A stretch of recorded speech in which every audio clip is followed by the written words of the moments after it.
निर्वस्त्र निर्गुण, हाथों में त्रिशूल कमंडल अस्त्र शस्त्र बगल में लिए, नग्न शरीर पर भभूत काले, यही जिंदगी है एक नागा साधु की। इन दिनों नागा साधुओं का जमावड़ा संगम नगरी प्रयागराज में है। महाकुंभ शुरू होने से यहाँ लाखों नागा साधु पहुँचे हुए हैं। क्या आपने कभी यह सोचा है कि नागा साधु अपने हाथों में त्रिशूल और कमंडल क्यों लेकर चलते हैं और अपने शरीर पर भभूत क्यों लगाते हैं? दोस्तों, यह हिस्सा है श्रृंगार का। जैसे शादीशुदा महिलाएं 16 श्रृंगार करती हैं, बिल्कुल वैसे ही नागा साधु भी श्रृंगार करते हैं। नागा साधु 16 नहीं बल्कि 17 श्रृंगार करते हैं। आप सोच रहे होंगे यह कैसा सवाल है, यह कैसे हो सकता है? 17 श्रृंगार नागा साधु ऐसा क्यों करते हैं? और पुरानी कथाओं के अनुसार नागा साधु 17 श्रृंगार क्यों माना जाता है और कौन कौन है वह श्रृंगार? आज की प्रस्तुति में हम 17 श्रृंगार नागा साधु श्रृंगार इस रहस्य को समझेंगे शास्त्रों के अनुसार। तो दोस्तों, पूर्णतः सत्य के लिए वीडियो में अंत तक बने रहें। नागा साधुओं के शरीर पर लिपटी वह भभूत जो श्मशान की राख से बनाई जाती है, आखिर क्यों इतनी महत्वपूर्ण है? पहले, श्रृंगार भभूत यह केवल राख नहीं है, यह उस गूढ़ सत्य का प्रतीक है जिसे हम सभी जीवन भर अनदेखा करते हैं, मृत्यु। लेकिन साधु इस सत्य को अपनी त्वचा पर लपेटते हैं, मानो यह कह रहे हों, मृत्यु मेरा अंत नहीं, यह तो मेरे आत्मा के शुद्धि का मार्ग है। भभूत केवल श्मशान से लाई गई राख नहीं होती, यह उन जली हुई इच्छाओं, वासनाओं और मोहमाया का प्रतीक है जिन्हें साधु अपनी तपस्या की अग्नि में भस्म कर देते हैं। इस राख को शरीर पर मलने का अर्थ है अपने मैं को त्याग देना, उस अहंकार को जो हमें जन्म मरण के बंधन में जकड़ता है। त्रिपुरासुर की कथा को याद कीजिए। शिव ने जब त्रिपुरासुर का संहार किया तो उसकी राख को अपने पूरे शरीर पर मल लिया। यह सिर्फ विजय का चिन्ह नहीं था, बल्कि यह दिखाने का एक तरीका था कि शिव सृष्टि की हर शक्ति को अपने भीतर समाहित कर लेते हैं, चाहे वह निर्माण हो या विनाश। श्मशान में शिव का निवास भी यही सिखाता है। यह श्मशान जहाँ सब कुछ अंत में भस्म हो जाता है, वहीं से जीवन का सत्य आरंभ होता है। नागा साधु शिव के इस श्मशानवासी स्वरूप को आत्मसात करते हुए भभूत को अपने शरीर पर धारण करते हैं। अब अगर आप इसे वैज्ञानिक दृष्टि से देखें तो भभूत में ऊर्जा स्थिर करने की अद्भुत शक्ति होती है। यह शरीर को ठंडक देती है, त्वचा पर आने वाली हर प्रकार की अशुद्धि को दूर करती है और साधु के शरीर को उन कठोर तपस्वी परिस्थितियों में बचाती है। दूसरा, श्रृंगार लंगोट जिसे त्याग का वस्त्र कहा जाता है, साधुओं के लिए केवल शरीर को ढकने का माध्यम नहीं है, यह संसार से उनके मोह का अंत और आत्मा से उनके गहरे जुड़ाव का आरंभ है। भगवा रंग जो कि अग्नि का प्रतीक है, यह दर्शाता है कि साधु ने अपनी इच्छाओं, वासनाओं और सांसारिक सुखों को पूरी तरह भस्म कर दिया है। लंगोट को धारण करना केवल शरीर को ढकने का साधन नहीं है, यह आत्मा को ब्रह्मचर्य के तप में स्थिर रखने का माध्यम है। यह दर्शाता है कि साधु ने अपनी सारी ऊर्जा को संसार के भोगविलास से मोड़कर आत्मा की उन्नति की ओर लगा दिया है। शिव जो संसार के सबसे तपस्वी देवता हैं, उनके वस्त्रों का उल्लेख शास्त्रों में मिलता है। शिव ने बाघ की खाल को वस्त्र के रूप में धारण किया, जो उनके संसार के भोगों से परे होने का प्रतीक है। उसी प्रकार साधु का लंगोट भी शिव के उस तपस्वी स्वरूप की छवि को प्रतिबिंबित करता है। पौराणिक कथाओं में ब्रह्मचर्य को शिव की अजेय शक्ति का मूल कारण बताया गया है। उनके तप और संयम ने उन्हें योगियों के योगी बनाया। साधु जब लंगोट धारण करते हैं तो वह शिव के उस स्वरूप को आत्मसात करने की ओर पहला कदम रखते हैं। यह लंगोट उनके जीवन का वह आधार है जो उन्हें सांसारिक बंधनों से मुक्त करता है। आज के वैज्ञानिक दृष्टिकोण से भी लंगोट का महत्व समझा जा सकता है। यह न केवल शारीरिक ऊर्जा को स्थिर रखता है, बल्कि मानसिक ध्यान को भी बढ़ाता है। यह साधु को ब्रह्मचर्य का पालन करने और अपनी आध्यात्मिक ऊर्जा को भीतर की ओर केंद्रित करने में मदद करता है। तीसरा, श्रृंगार चंदन का लेप साधु के शरीर और आत्मा को शांति प्रदान करता है। इसे माथे पर त्रिपुंड के रूप में लगाया जाता है, जो शिव के त्रिनेत्र का प्रतीक है। चंदन का यह लेप साधु को ध्यान और तपस्या में स्थिरता देता है। चंदन की सुगंध सांसारिक विकारों को दूर कर मन को दिव्यता से भर देती है। इसे शरीर पर लगाना केवल एक धार्मिक परंपरा नहीं है, बल्कि यह साधु के आंतरिक और बाहरी वातावरण को संतुलित करता है। यह ठंडक और शांति का वह माध्यम है जो तपस्वी जीवन की कठिन परिस्थितियों में साधु को स्थिर बनाए रखता है। शास्त्रों में चंदन को दिव्य माना गया है। देवी देवताओं के अभिषेक में इसका उपयोग उनके पवित्र और शांत स्वरूप को दर्शाने के लिए किया जाता है। यह उनके ब्रह्मांडीय सामंजस्य और ऊर्जा का प्रतीक है। महादेव शिव के भक्त इसे त्रिपुंड के रूप में धारण करते हैं, जो शिव की तीसरी आँख और उनके त्रिगुणात्मक स्वरूप सृजन, पालन और संहार का प्रतीक है। चंदन का लेप शिव के अद्वितीय शांति और तपस्वी स्वरूप को आत्मसात करने का प्रयास है। आधुनिक विज्ञान भी चंदन के चमत्कारिक प्रभावों को मानता है। इसका शीतल प्रभाव मस्तिष्क को तनाव मुक्त करता है और मन को शांत रखता है। चंदन के एंटी इंफ्लेमेटरी गुण शरीर की गर्मी को कम करते हैं और त्वचा को ठंडक प्रदान करते हैं। यह न केवल मानसिक स्थिरता बढ़ाता है, बल्कि ध्यान और आत्म साक्षात्कार में सहायता करता है। चौतरा सिंगर रुद्राक्ष। आपने कभी नागा साधुओं के गले में झूलती रुद्राक्ष माला को देखा है? यह साधारण माला नहीं, बल्कि भगवान शिव के आंसुओं से जन्मा वह दिव्य गहना है, जो साधुओं को ऊर्जा, ध्यान और शिवत्व से जोड़ता है। आइए इस अलौकिक श्रृंगार के पीछे के रहस्यों को जानें। रुद्राक्ष, जिसका अर्थ है रुद्र के अश्रु, वह अमूल्य धरोहर है जो शिव के आंसुओं से उत्पन्न हुई। नागा साधु इसे अपने गले में धारण करके शिव के निकट होने का अनुभव करते हैं। यह माला न केवल उनके तप और साधना का प्रतीक है, बल्कि उनके ध्यान और ऊर्जा को एकाग्र करने का माध्यम भी है। रुद्राक्ष की माला, जिसमें 108 दाने होते हैं, जीवन के 108 प्रमुख तत्वों और ब्रह्मांडीय ऊर्जाओं का प्रतिनिधित्व करती है। इसे पहनना साधुओं के लिए केवल एक आध्यात्मिक अभ्यास नहीं, बल्कि अपने भीतर के शिवत्व को जगाने का मार्ग है। पौराणिक कथाओं में वर्णित है कि जब भगवान शिव ने गहन ध्यान किया, तो उनकी तीसरी आँख से करुणा और आनंद के आंसू छलके। ये आंसू धरती पर गिरे और रुद्राक्ष वृक्ष के बीज बन गए। इन बीजों से उगने वाले रुद्राक्ष दानों को शिव के आशीर्वाद का प्रतीक माना गया। हर रुद्राक्ष के आकार और मुख, फेस का विशेष महत्व है। यह साधक की ऊर्जा और साधना के स्तर के अनुसार फल देता है। शिव भक्त इसे धारण करके उनके ध्यान और शक्ति का अनुभव करते हैं। आधुनिक विज्ञान भी रुद्राक्ष के चमत्कारिक प्रभावों को स्वीकार करता है। इसमें पाए जाने वाले सूक्ष्म विद्युत चुंबकीय गुण शरीर के ऊर्जा चक्रों को संतुलित करते हैं। रुद्राक्ष रक्तचाप को नियंत्रित करता है और मानसिक तनाव को कम करता है। इसे धारण करने से शरीर की प्राकृतिक ऊर्जा स्थिर रहती है और मन शांत रहता है। यह न केवल साधुओं को ध्यान में स्थिरता प्रदान करता है, बल्कि उनकी आंतरिक ऊर्जा को भी जागृत करता है। पांचवा श्रृंगार, त्रिपुंड तिलक,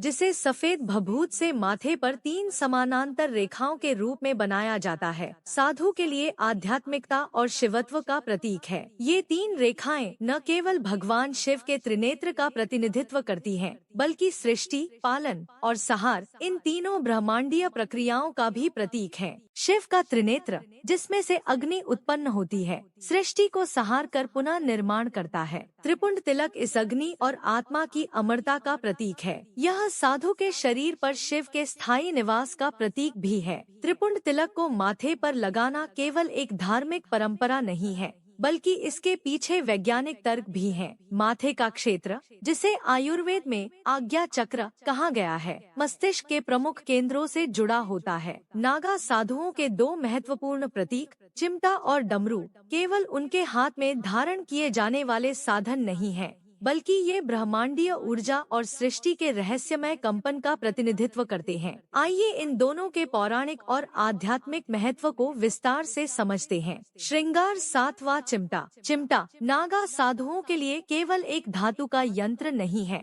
यह उनकी साधना और आत्मनियंत्रण का प्रतीक है। यह ऊर्जा के 2 ध्रुवों को संतुलित करता है और शिव के तपस्वी स्वरूप को दर्शाता है। चिमटे के 2 सिरे ऊर्जा के सकारात्मक और नकारात्मक प्रवाह को दर्शाते हैं, जिन्हें साधु अपनी साधना के माध्यम से संतुलित करते हैं। यह इस बात का प्रतीक है कि संसार में हर चीज द्वैत के आधार पर चलती है, सुख और दुख, जीवन और मृत्यु, रात्रि और दिन। पौराणिक कथाओं के अनुसार शिव के तपस्वी स्वरूप में चिमटा उनके संतुलन और ब्रह्मांडीय ऊर्जा के नियमन का प्रतीक है। साधुओं के लिए चिमटा अग्नि को प्रज्वलित करने और यज्ञ संपन्न करने का साधन भी है। कहा जाता है कि चिमटे की आवाज उन नकारात्मक शक्तियों को दूर करती है जो साधु के ध्यान और तपस्या में बाधा डाल सकती हैं। 8वां श्रृंगार डमरू, जिसे शिव का ब्रह्मांडीय वाद्य यंत्र माना जाता है, साधुओं के लिए सृष्टि और विनाश दोनों का प्रतीक है। इसकी ध्वनि केवल एक संगीत नहीं है,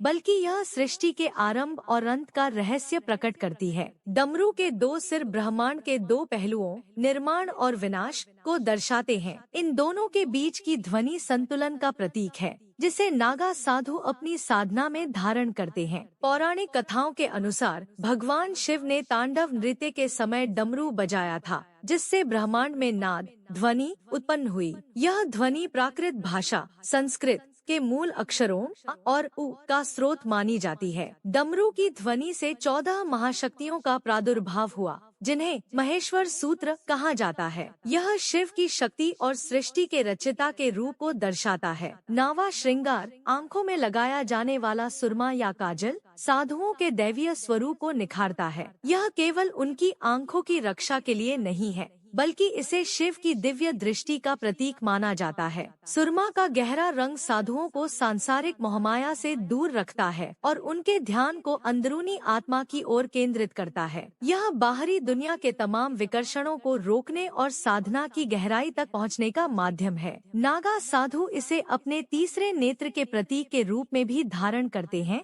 जो उनके आत्मज्ञान और शिवत्व का प्रतिनिधित्व करता है। शिव पुराण और अन्य शास्त्रों में आंखों को आत्मा का दर्पण कहा गया है। भगवान शिव, जिनकी तीसरी आंख अग्नि का स्रोत है, वह त्रिनेत्र के माध्यम से सृष्टि के रहस्यों को देखते हैं। सुरमा नागा साधुओं के लिए उस दिव्य दृष्टि का प्रतीक है। पौराणिक कथाओं में यह भी कहा गया है कि राक्षसों और नकारात्मक शक्तियों से बचाव के लिए आंखों में सुरमा लगाया जाता था। यह एक ऐसा कवच है जो साधुओं को नकारात्मक ऊर्जा से बचाने का कार्य करता है। श्रृंगार 9वां कमंडल। कमंडल एक साधारण सा पात्र नागा साधुओं के तपस्वी और त्यागपूर्ण जीवन का प्रतीक है। यह केवल पानी रखने का साधन नहीं है, बल्कि एक गहरा आध्यात्मिक अर्थ भी समेटे हुए है। यह जीवन में आवश्यक और अनावश्यक के बीच भेद करने की शिक्षा देता है। कमंडल का उल्लेख कई पौराणिक कथाओं में मिलता है। भगवान शिव का कमंडल उनके संन्यास और तपस्या के प्रतीक के रूप में प्राचीन ग्रंथों में वर्णित है। महर्षि दधीची, कहा जाता है कि महर्षि दधीची ने अपने तपस्वी जीवन में कमंडल का उपयोग किया। यह उनकी सादगी और संयम का प्रतिनिधित्व करता था। गंगा जल का महत्व। कमंडल से बहने वाला जल गंगा के शुद्ध और पवित्र जल का प्रतीक है। यह जीवन के शुद्धिकरण और ज्ञान के प्रवाह को दर्शाता है। शिव के हाथ में कमंडल उनकी सनातन यात्रा और शांति के प्रतीक के रूप में चित्रित किया गया है। श्रृंगार 10वां जटाएं। नागा साधुओं की जटाएं केवल उनकी पहचान का हिस्सा नहीं है, बल्कि यह शिव के उस स्वरूप का प्रतीक है जो सृष्टि के रहस्यों को अपने भीतर समेटे हुए है। जटाएं ब्रह्मांडीय ऊर्जा और साधना की गहराई का प्रतीक है। जटाओं का सबसे गहरा संबंध भगवान शिव और गंगा से है। गंगा का स्थान। शिव ने गंगा को अपनी जटाओं में स्थान दिया ताकि पृथ्वी पर गंगा का प्रवाह नियंत्रित रहे और यह विध्वंसकारी न बने। शिव की जटाओं से बहती गंगा पवित्रता, शांति और जीवन का प्रतीक बन गई। चंद्रमा का स्थान। शिव की जटाओं में चंद्र का स्थान लेना उनके ब्रह्मांडीय संतुलन और शीतलता का प्रतीक है। यह दर्शाता है कि साधु की जटाएं केवल बाल नहीं, बल्कि ब्रह्मांडीय ऊर्जा का केंद्र है। श्रृंगार 11वां कड़ा। हाथों में धातु का कड़ा। नागा साधुओं के हाथों में पहना जाने वाला कड़ा सिर्फ एक धातु का आभूषण नहीं है, यह आत्मसंयम, शक्ति और दिव्यता का प्रतीक है। इसे पहनने का उद्देश्य शरीर, मन और आत्मा के बीच सामंजस्य स्थापित करना है। कड़ा शिव की अपरिवर्तनीय शक्ति और साधु के धैर्य का प्रतीक है। कड़ा साधु के लिए आत्मसंयम का प्रतीक है। यह दर्शाता है कि साधु ने सांसारिक बंधनों और मोहमाया से अपने आप को मुक्त कर लिया है। यह शिव के निष्ठुर और अडिग स्वरूप का प्रतीक है, जो किसी भी परिस्थिति में अपनी शक्ति और धैर्य को बनाए रखते हैं। शिव के भक्तों ने कड़े को उनके रुद्र स्वरूप का प्रतीक माना। शिव की तरह ही साधु इस कड़े को पहनते हैं, जो उन्हें दिव्यता से जोड़े रखता है। कड़ा त्रिशूल और डमरू की तरह शिव के अनंत ऊर्जा चक्र का एक हिस्सा है। श्रृंगार 12वां कुंडल। कानों में धातु के कुंडल। कानों में धातु के कुंडल बालियांग नागा साधुओं के लिए आध्यात्मिक और पौराणिक महत्व रखते हैं। यह ब्रह्मांडीय ऊर्जा के प्रवाह और साधु के दिव्य स्वरूप का प्रतीक है। कुंडल धारण करना शिव के आध्यात्मिक गुणों को आत्मसात करने का प्रतीक माना जाता है। कुंडल ब्रह्मांडीय ऊर्जा के प्रवाह को नियंत्रित करने का माध्यम है। यह साधु के शरीर और आत्मा को ब्रह्मांड के साथ जोड़ता है। शिव की भूतनाथ और ध्यानमग्न अवस्था को दर्शाने के लिए साधु कुंडल धारण करते हैं। कुंडल का उल्लेख शिव के दिव्य स्वरूप में होता है। शिव के कानों में मकराकृति कुंडल, मगर के आकार के कुंडल धारण करने का विशेष महत्व है। यह कुंडल पृथ्वी और जल तत्व के संतुलन का प्रतीक है। नागा साधु शिव के अनुयायी इन्हीं कुंडलों को धारण कर अपने आप को शिव के स्वरूप के करीब लाने का प्रयास करते हैं। कड़ा और कुंडल नागा साधुओं के दो ऐसे श्रृंगार हैं जो न केवल उनके आध्यात्मिक और तपस्वी जीवन को दर्शाते हैं, बल्कि शिव के साथ उनके गहरे संबंध को भी प्रकट करते हैं। कड़ा शक्ति और आत्म संयम का प्रतीक है, जबकि कुंडल ब्रह्मांडीय ऊर्जा और ध्यान का प्रतीक है। श्रृंगार 13 व पंचकेश 5 बार घुंघराले बाल। पंचकेश जो साधुओं के बालों को 5 अलग अलग जटाओं में विभाजित करके सजाया जाता है, शिव के पंच तत्व आकाश, वायु, अग्नि, जल और पृथ्वी का प्रतीक है। यह शिव की ऊर्जा और साधु के ब्रह्मांडीय स्वरूप को प्रतिबिंबित करता है। नागा साधु अपने बालों को कभी काटते नहीं है, क्योंकि यह उनके त्याग और तपस्या का प्रमाण है। पंचकेश साधु के शरीर और आत्मा को ब्रह्मांड के पंच तत्वों से जोड़ता है। यह साधु को यह याद दिलाता है कि जीवन इन्हीं तत्वों से बना है और मृत्यु के बाद इन्हीं में विलीन हो जाएगा। यह शिव के जटाजूट का अनुसरण है, जिनकी जटाएं सृष्टि के प्रवाह और गंगा के अवतरण का प्रतीक हैं। शिव की जटाओं में गंगा का निवास करना और चंद्र का स्थान ग्रहण करना पंचकेश को पवित्रता और शक्ति का प्रतीक बनाता है। शिव के पंचमुखी स्वरूप ईशान, तत्पुरुष, अघोरा, वामदेव और सद्योजात का प्रतीक भी पंचकेश माना जाता है। बालों को जटाओं में बांधने से ऊर्जा केंद्रित होती है और मानसिक स्थिरता बनी रहती है। श्रृंगार 14 व अंगूठी धातु की अंगूठी। नागा साधुओं की धातु की अंगूठी केवल आभूषण नहीं, बल्कि उनके व्रत और संकल्प का प्रतीक है। यह साधु के त्याग, तपस्या और आत्म संयम का प्रमाण है। शिव के भक्तों के लिए यह अंगूठी उनकी निष्ठा और साधना का दैवीय प्रतीक मानी जाती है। धातु की अंगूठी साधु के व्रत और दृढ़ निश्चय का प्रतीक है। इसे धारण करना यह दर्शाता है कि साधु ने सांसारिक सुखों और इच्छाओं को त्याग दिया है। यह शिव की निष्ठा और उनके अनुयायियों की तपस्या का प्रतीक है। शिव की दिव्यता और उनके अनुयायियों के समर्पण को दर्शाने के लिए अंगूठी को पवित्रता का प्रतीक माना गया है। अंगूठी का गोलाकार स्वरूप सृष्टि के अनंत चक्र को दर्शाता है। कुछ विशेष धातुएं जैसे चांदी या तांबा शरीर से नकारात्मक ऊर्जा को हटाने और सकारात्मक ऊर्जा को बढ़ाने में सहायक होती हैं। पंचकेश साधु के ब्रह्मांडीय जुड़ाव और तपस्वी जीवन के प्रतीक हैं, जबकि अंगूठी उनके संकल्प और निष्ठा का प्रतीक है। दोनों मिलकर साधु की साधना और दिव्यता को पूर्णता प्रदान करते हैं। श्रृंगार 15 व रोली का लेप। रोली जो साधुओं द्वारा शरीर पर लगाई जाती है, न केवल आध्यात्मिक उन्नति का प्रतीक है, बल्कि यह उनके ऊर्जा चक्रों को जागृत करने का एक साधन भी है। रोली का गहरा लाल रंग शक्ति और ऊर्जा का प्रतीक है, जो साधुओं को अपने तप में स्थिरता और शक्ति प्रदान करता है। रोली शिव के अग्नि तत्व का प्रतीक है, जो साधु के भीतर छिपी ऊर्जा को जागृत करता है। शरीर के विभिन्न हिस्सों पर रोली का लेप ऊर्जा चक्रों को सक्रिय करता है और साधु को ध्यान में गहराई तक ले जाता है। यह साधु के भीतर देवत्व और आध्यात्मिक चेतना को बढ़ाने का कार्य करता है। शिव और शक्ति के समागम का प्रतीक है रोली का गहरा लाल रंग। रोली का उपयोग पूजा और तांत्रिक साधना में भी किया जाता है, जो इसे विशेष बनाता है। श्रृंगार 16 व पैर का कड़ा। नागा साधुओं के पैरों में धातु का कड़ा पहनना उनके और पृथ्वी के बीच ऊर्जा के आदान प्रदान को संतुलित करने का माध्यम है। यह कड़ा साधुओं की स्थिरता, दृढ़ता और ऊर्जा के प्रवाह को बनाए रखने का प्रतीक है। कड़ा पृथ्वी और साधु के बीच का एक आध्यात्मिक पुल है। यह साधु को धरती से जोड़ता है और उसे स्थिरता प्रदान करता है, जो ध्यान और तपस्या के लिए आवश्यक है। शिव का अर्धनारीश्वर रूप, जिसमें शक्ति पृथ्वी की ऊर्जा है, इस कड़े के महत्व को दर्शाता है। साधु इस कड़े को धारण करके शिव के इस स्वरूप को अपनाते हैं। पैर का कड़ा साधु की स्थिरता और पृथ्वी से उसके जुड़ाव का प्रतीक है। यह शिव की ऊर्जा और शक्ति को आत्मसात करने का माध्यम बनता है। श्रृंगार 17वां डूल माला। कमर में पहनी जाने वाली डूल की माला नागा साधुओं की भक्ति और उनके तपस्वी जीवन का अनूठा प्रतीक है। यह माला शिव की अडिग ऊर्जा और तपस्या को दर्शाती है।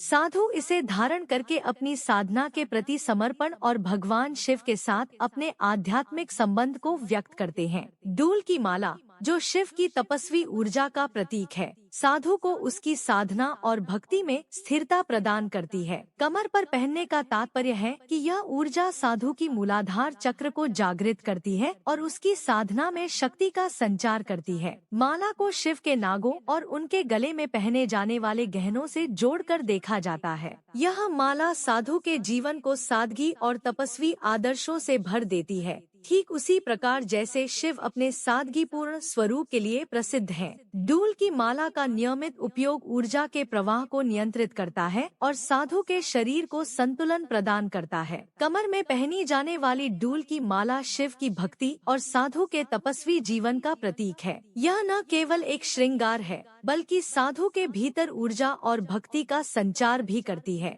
नागा साधुओं के ये 17 श्रृंगार उनके जीवन और साधना का आधार है। प्रत्येक श्रृंगार न केवल शिव की भक्ति और साधना का प्रतीक है, बल्कि साधु के भीतर आत्मानुशासन, स्थिरता और ऊर्जा का संचार करता है। ये श्रृंगार शिव के प्रतीकात्मक स्वरूप को दर्शाते हैं और साधु को ब्रह्मांडीय ऊर्जा से जोड़ते हैं। नागा साधु अपने श्रृंगार के माध्यम से हमें यह सिखाते हैं कि साधना और तपस्या के मार्ग पर चलने के लिए आत्मसंयम और समर्पण आवश्यक है। नागा साधुओं के 17 श्रृंगार हमें यह समझाते हैं कि सादगी में भी गहराई है और शिव की भक्ति में ही मोक्ष का मार्ग छिपा है। ये श्रृंगार एक आह्वान है कि हम भी अपनी ऊर्जा को साधना और आत्मज्ञान के लिए समर्पित करें।